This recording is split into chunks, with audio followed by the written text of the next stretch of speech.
El caso que vamos a presentar se titula Churn Prediction, ¿cómo retengo a mis clientes? Machine Learning aplicado a un caso de negocio. Nuestro grupo está compuesto por Micael Márquez, Laura Mantovani, Fanny Ruales y Rodrigo Ruiz, quien les habla, con la mentoría de Janina Iberra.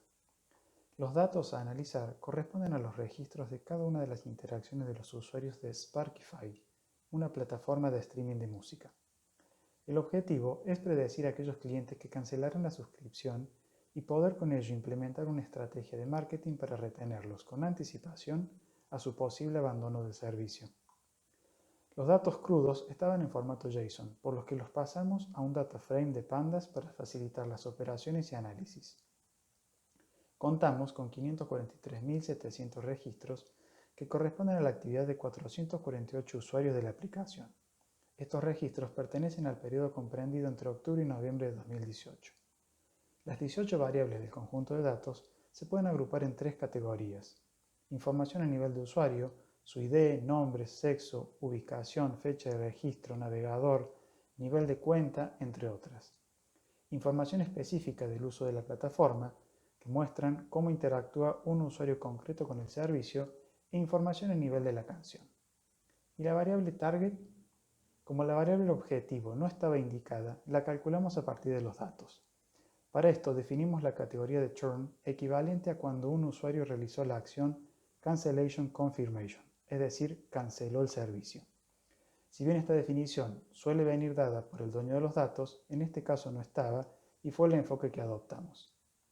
Como se puede ver, las clases están desbalanceadas ya que solo realizaron churn 99 de los 448 usuarios. Para realizar el análisis de nuestros datos, desarrollamos gráficas descriptivas de las variables mencionadas, las más relevantes, y considerando que las clases se encuentran desbalanceadas. Vemos aquí la actividad por día de la semana en ambas clases. En este sentido, se observa un leve incremento en el día miércoles, pero no se aprecia una diferencia significativa en el comportamiento de ambas clases. Por otro lado, si realizamos un top 10 de artistas más populares, vemos que ambas clases de usuarios comparten preferencias similares en artistas. Ahora bien, para el análisis de eventos se ha realizado una categorización de las páginas de la siguiente forma: neutral, es decir, aquellas páginas que no afectan el comportamiento del usuario; positivas, aquellas páginas que registran interacción favorable del usuario; negativas, aquellas páginas que registran una interacción desfavorable por parte del usuario. Como se muestra en la gráfica, podemos decir que no se observan diferencias en el comportamiento de ambas clases. Por último, se observa que en el sistema operativo más utilizado por los usuarios es Windows. Por otro lado, como vemos aquí, entre quienes usan iPhone es mayor la cantidad de usuarios que hacen churn de los que no hacen churn, a diferencia del resto de los sistemas operativos. Esto tal vez se deba a que la aplicación de streaming tenga problemas con dicho sistema operativo.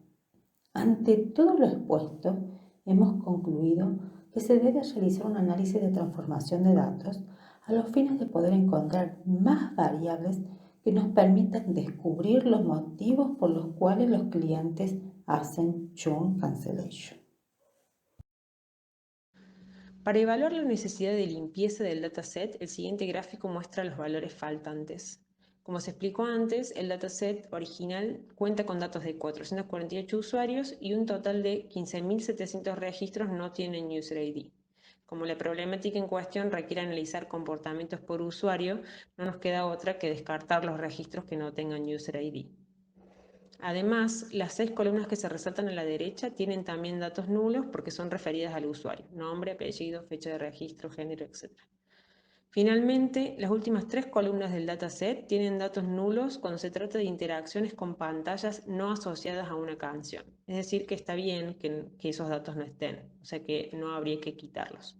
Los únicos registros eliminados por tener datos faltantes en alguna columna son los 15.700 registros sin user ID. Con esto se eliminan también los nulos de las 6 columnas de datos asociados al usuario.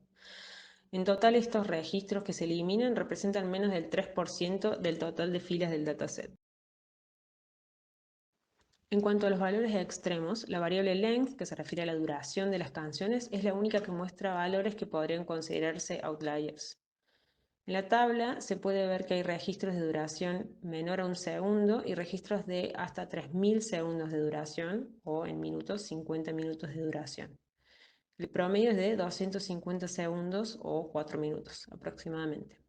Gráficamente se observa que la distribución se encuentra corrida hacia la izquierda, es decir, hay pocos valores atípicos pero significativamente altos. El gráfico de la derecha muestra que esta variable no parece estar impactando en nuestro target porque se ve que ambas clases tienen distribuciones similares.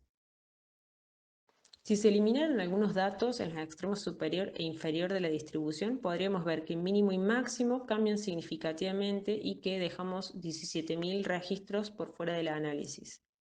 A pesar de que las distribuciones ahora se encontrarían más centradas, se puede ver nuevamente que la variable no parece estar aportando información acerca de la clase. Entonces se decide conservar estos registros.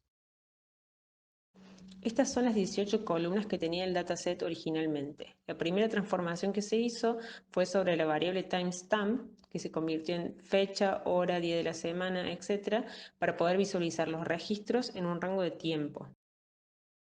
Además, como se explicó antes, el dataset no tenía la variable target calculada, por lo que se incluyeron las 3 posibles columnas a ser consideradas target. En este caso, se eligió la variable churn cancellation como target. También se hicieron otras transformaciones regrupando las categorías de variables del dataset original. Finalmente, en búsqueda de mejores correlaciones con la variable target, fue necesario hacer algunas transformaciones adicionales. Por ejemplo, calculamos la cantidad de días que transcurren entre la fecha de registro y la fecha en la que cancelan la suscripción, el último nivel del usuario, el tiempo entre el primero y el último evento asociado a una sesión, el tiempo entre la fecha de registro y la fecha del último evento registrado para ese usuario y la cantidad de artistas únicos y canciones únicas que reproduce un usuario. Para poder analizar si las nuevas variables que se crearon tendrán algún impacto al momento de estimar si un usuario hará churn o no, se realizó un análisis de correlación entre ellas. Al principio no estábamos seguros de cuáles variables debíamos analizar, por lo que incluimos a todas las variables. Luego de analizarlo superficialmente, notamos que debemos ser más específicos con qué variables queríamos trabajar, ya que de otra forma nos quedaría un gráfico muy grande y con información que no es de utilidad. Cuando disminuimos las dimensiones del gráfico de correlación, pudimos observar que existen variables con un alto grado de correlación. En primera instancia, esto nos llamó la atención, pero luego de analizarlas, descubrimos que eran variables que no nos interesaban ni eran de utilidad para analizar la correlación entre variables, excepto por 2 elementos, que son el número de artistas y el número de canciones relacionados con el churn cancellation, las cuales poseen una correlación de aproximadamente 0,34, siendo 1 el máximo valor. Luego de analizar más detalladamente dicha correlación, concluimos que este valor tampoco aporta información valiosa para predecir si un usuario hace churn o no. Primero que todo porque su valor de correlación es muy bajo y en segundo lugar porque no es representativo, ya que es inverso a lo que realmente se esperaría de un usuario que hace churn. En el gráfico A podrán observar que los usuarios que hacen churn parecen escuchar un mayor número de canciones que los que no hacen. Por estos motivos, concluimos que no se encontró una correlación entre los datos existentes y estas nuevas variables creadas. Estos datos no nos podrán ser de utilidad para desarrollar y entrenar un modelo predictivo de churn. Nuestro próximo objetivo será desarrollar nuevas variables, dándole mayor importancia a los datos analizados en la primera parte del trabajo práctico y además intentar ser un poco más creativos al momento de crear nuevas columnas de variables. Una vez creadas dichas columnas, se desarrollará un análisis de correlación para analizar rápidamente si nuestras variables están relacionadas y se puede utilizar para entrenar un modelo predictivo de churn.